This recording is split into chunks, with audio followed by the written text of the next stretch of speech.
नमस्कार दोस्तों, मैं हूं मोहित तोमर और आप देख रहे हैं रियल फैक्ट। दिल्ली में मतदान संपन्न होने के साथ ही तमाम प्रत्याशियों की किस्मत ईवीएम में कैद हो गई है।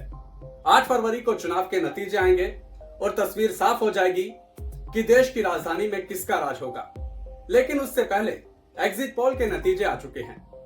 नतीजे भी ऐसे जिन्होंने सभी को चौंका दिया है।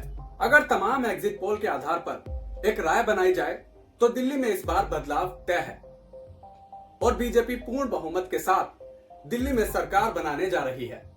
एग्जिट पोल के पोल्स ऑफ द पोल के मुताबिक दिल्ली में बीजेपी को 39 सीटें मिल सकती हैं। वहीं आम आदमी पार्टी को 30 और कांग्रेस को 1 सीट मिलने का अनुमान है। दिल्ली में विधानसभा चुनाव के नतीजों को लेकर कुल 11 बड़े एग्जिट पोल आए हैं। इनमें से 9 ने बीजेपी को बहुमत दिया है, तो वहीं 2 ऐसे भी एग्जिट पोल हैं जो आम आदमी पार्टी की सरकार बनने का दावा कर रहे हैं। हालांकि इन दावों की असल तस्वीर के लिए हमें 2 दिन का इंतजार और करना होगा। चलिए अब आपको ये बताते हैं कि किस एग्जिट पोल में किस पार्टी को कितनी सीटें दी गई हैं और एग्जिट पोल में किसकी सरकार बनती हुई दिख रही है। सबसे पहले बात करेंगे मैट्रिज के एग्जिट पोल की, जिसमें आपको 32 से 37 सीटें मिलती हुई दिख रही हैं। बीजेपी को 35 से 40 सीटें मिलने का अनुमान जताया गया है। वहीं कांग्रेस को 0 से 1 सीट मिलती हुई नजर आ रही है। पीपुल्स इनसाइट के एग्जिट पोल पर नजर डालें तो इसमें आपको 25 से 29 सीटें, बीजेपी को 40 से 44 और कांग्रेस को 0 से 1 सीट मिलने का अनुमान है। पीपल्स प्लस का एग्जिट पोल क्या कह रहा है ये भी जान लेते हैं। तो इस एग्जिट पोल में आपको 10 से 19 सीटें, बीजेपी को 51 से 60 और कांग्रेस को 0 सीट मिलती हुई दिख रही है। जेवीसी पोल्स के मुताबिक आपको 22 से 31 तो वहीं बीजेपी को 39 से 44 सीटें मिल सकती हैं। कांग्रेस को 0 से 2 सीटें मिलने का अनुमान है। चाणक्य स्ट्रेटेजीज का एग्जिट पोल आपको 25 से 28 सीटें दे रहा है। बीजेपी को 39 से 44, वहीं कांग्रेस को 2 से 3 सीटें इस एग्जिट पोल में दी गई हैं। वीप्रिसाइट एग्जिट पोल के मुताबिक दिल्ली में इस बार फिर पूर्ण बहुमत के साथ आम आदमी पार्टी की सरकार बनेगी। वीप्रिसाइट ने आपको 46 से 52 सीटें दी हैं, वहीं बीजेपी को 18 से 23 सीटें दी गई हैं।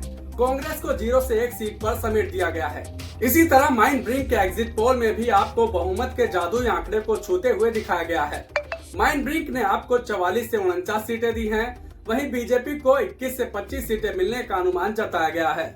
अगर एग्जिट पोल के आंकड़े नतीजों में तब्दील होते हैं तो 8 फरवरी का दिन बीजेपी के लिए किसी त्योहार से कम नहीं होगा, क्योंकि दिल्ली में बीजेपी का 27 साल का सूखा खत्म होगा और बीजेपी पूर्ण बहुमत के साथ सरकार बना लेगी। वहीं लगातार 3 बार से दिल्ली में जीत हासिल करने वाली आम आदमी पार्टी के हाथ से दिल्ली की सत्ता खिसक सकती है। एग्जिट पोल की माने तो दिल्ली में कांग्रेस ने एक बार फिर निराश किया है, क्योंकि इस बार भी चुनाव में कांग्रेस की बुरी हार होती नजर आ रही है। ये हाल उस कांग्रेस पार्टी का है जिसने शीला दीक्षित के राज में दिल्ली का कायाकल्प किया था और दिल्ली को विकास की नई बुलंदियों पर पहुंचा दिया था।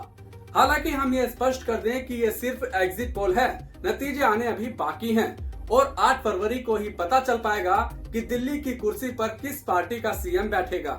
वैसे भी पिछले कुछ चुनावों में तो एग्जिट पोल गलत ही साबित हुए हैं। लगातार फेल होते एग्जिट पोल ने अपनी विश्वसनीयता पूरी तरह खो दी है। इसलिए अब देश की जनता भी एग्जिट पोल पर बहुत ज्यादा भरोसा नहीं करती। इसलिए किसी भी दल को अभी से ही खुश या फिर निराश होने की जरूरत नहीं है। दिल्ली की जनता ने अपना फैसला सुना दिया है। जनता का मत किसे बनाएगा सरताज और किसके हाथ से छूट जाएगा राजधानी का ताज, मतलब दिल्ली में किसकी बनेगी सरकार, ये जानने के लिए बस थोड़ा और इंतजार। इस स्टोरी में फिलहाल इतना ही। धन्यवाद।